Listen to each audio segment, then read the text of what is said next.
What's going on, guys? Today we're going to be looking at Aurora Cannabis. We're going to be looking at their charts, also some insider trading, and we all know Aurora Cannabis earnings are coming up on May 15th. But before we get this video started, don't forget, give me a thumbs up, hit that notification bell, smash that subscribe button, and let's get this video started.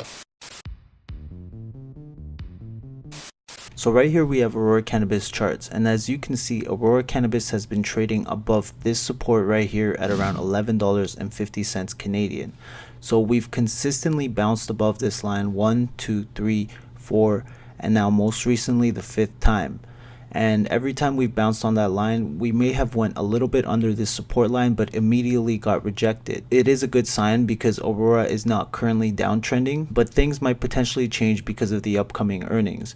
On top of that, we do have a resistance here at around $12.50, which we've hit a few times. We went way above it in March but immediately got rejected. So what I want to see is Aurora Cannabis start to uptrend. What we don't want to see is Aurora Cannabis break below the support line and start using this line as a support line, which is at around $10.75 Canadian. So there's a few concerns for me when it comes to Aurora Cannabis. One small concern, which is the technical analysis, is currently a sell, and a neutral. The 1 minute is a sell and a strong sell plus a neutral, but I've mentioned many times to never bet your money on technical analysis. Another thing that's concerning me is the insider trading. We have Sweras Adam Kelly, which is the director of issuer from Aurora Cannabis. As you can see right here, at one point he had 175,000 Aurora Cannabis shares. If you look right here, which is the transaction, it says common shares, exercise of rights, 175,000.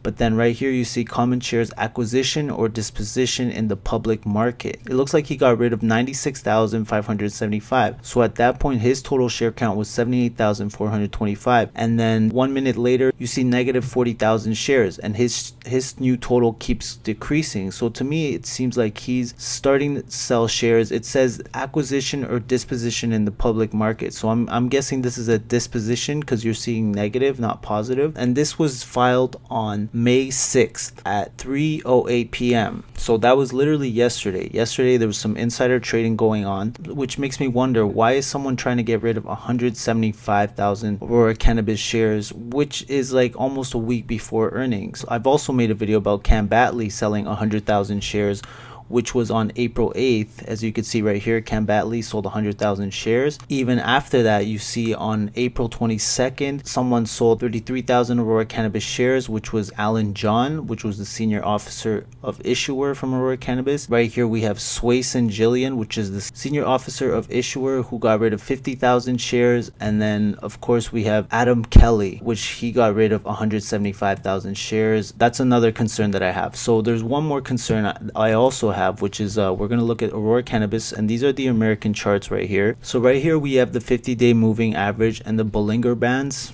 People keep saying I'm saying it wrong. It's Bollinger, but either way, there's a common pattern with the Bollinger Bands. I'm just going to say Bollinger. With the Bollinger Bands and the 50-day moving average, when they cross, they either seem to move upwards or downwards. So right here, after they crossed, Aurora Cannabis had a nice run.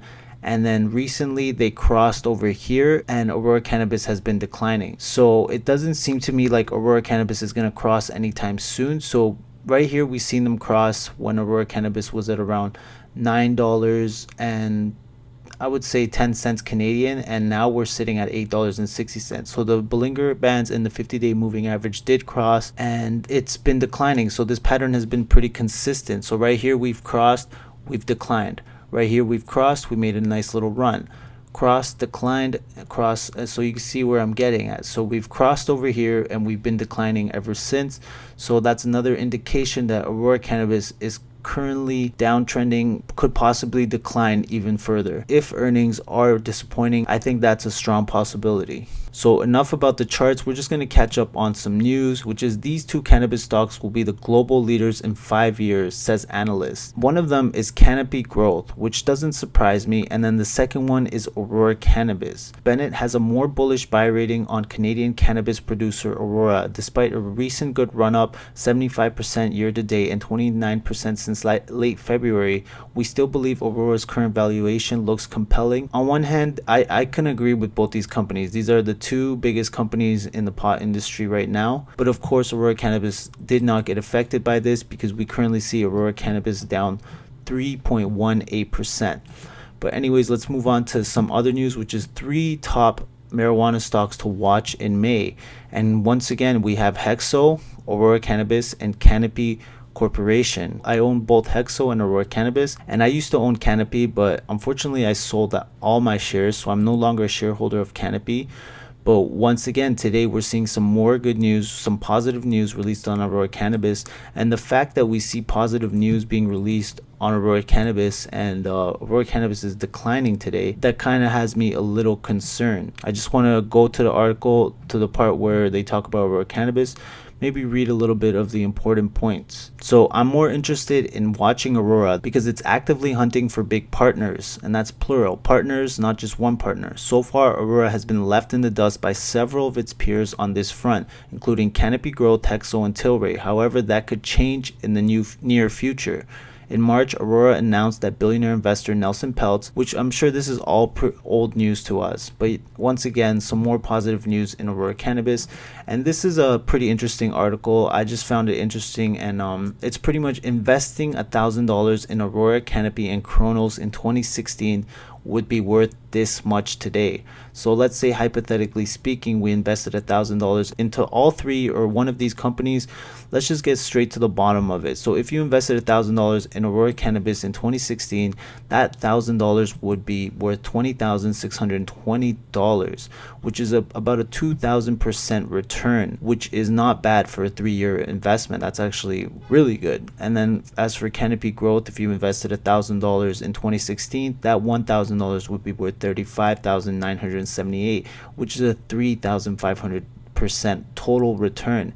And then last but not least, if you invested $1,000 into Cronos Group, you would have $71,839 today, which is over a 7,000% return. So these pot stocks have definitely been a jackpot, especially if you invested into them early, which a few people have. And we're going to go to the last and probably the most important article, which is 10 numbers to focus on when Aurora Cannabis reports its third quarter results.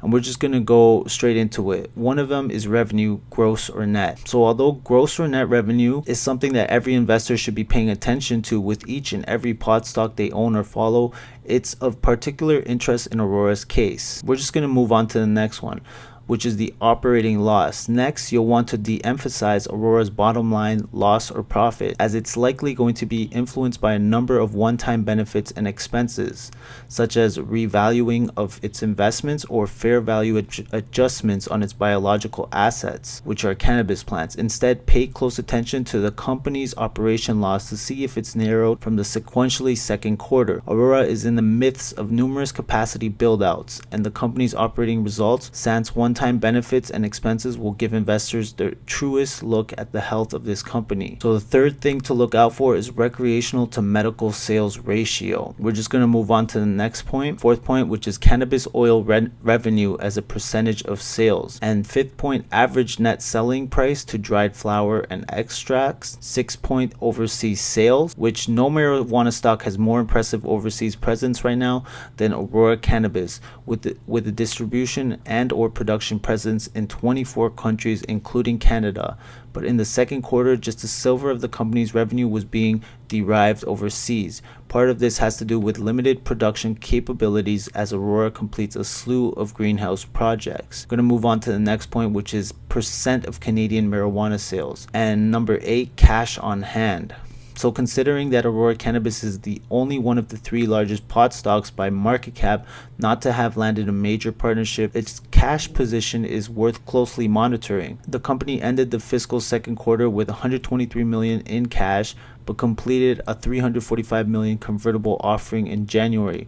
All told, this gave Aurora about $379 million in cash on hand, not counting the $750 million shelf offering that it announced was at its disposal in early April.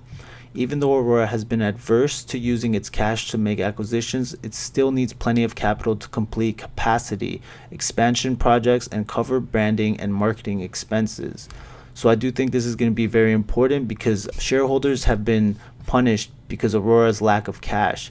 As you can see right here, Aurora has 998 million shares outstanding, which is close to a billion, and which also explains their low price per share. If Aurora Cannabis had half the amount of shares that they have now, their share price would be double. We would be seeing Aurora Cannabis sitting at $23 per share if they had less than 500 million shares outstanding. But the fact that they keep diluting more shares means that their share price won't be moving as high as we should. Their market cap, it keeps increasing, but their share price has barely moved compared to their market cap.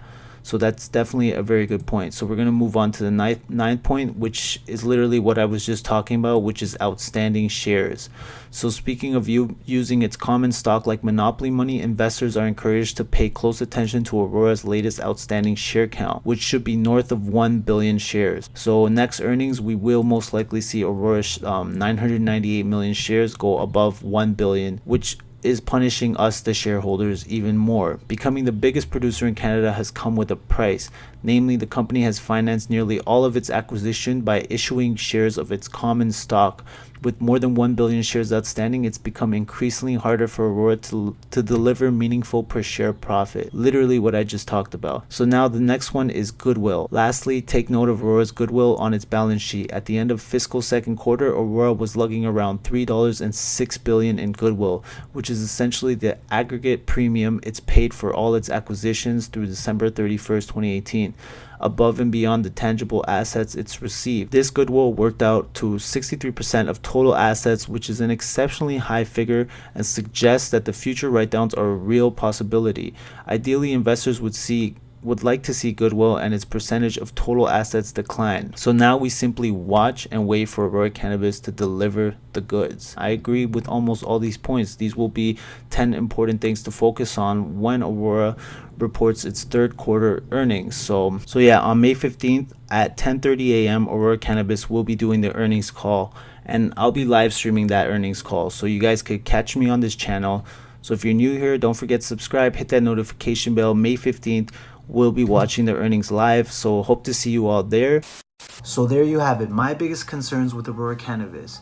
Now, if you're a long-term investor with Aurora Cannabis, I don't really think you have anything to worry about, because in the short term, we are going to see a lot of volatility, and that is always expected, especially in the pot sector. Earnings are coming up. Obviously, I don't have my hopes high for earnings. Who knows, Aurora Cannabis might have something up their sleeve, but for now, I'm not expecting much from their earnings. Yes, I'm still a shareholder, and I'm still holding long-term. Even though I do have my concerns, I still believe in the company. But anyways, let me know what your thoughts are on this video, on the articles, and on the upcoming earnings. And if you enjoyed this video, don't forget, give me a thumbs up, hit that notification bell, smash that subscribe button. I'll see you guys on my next video. Bye bye.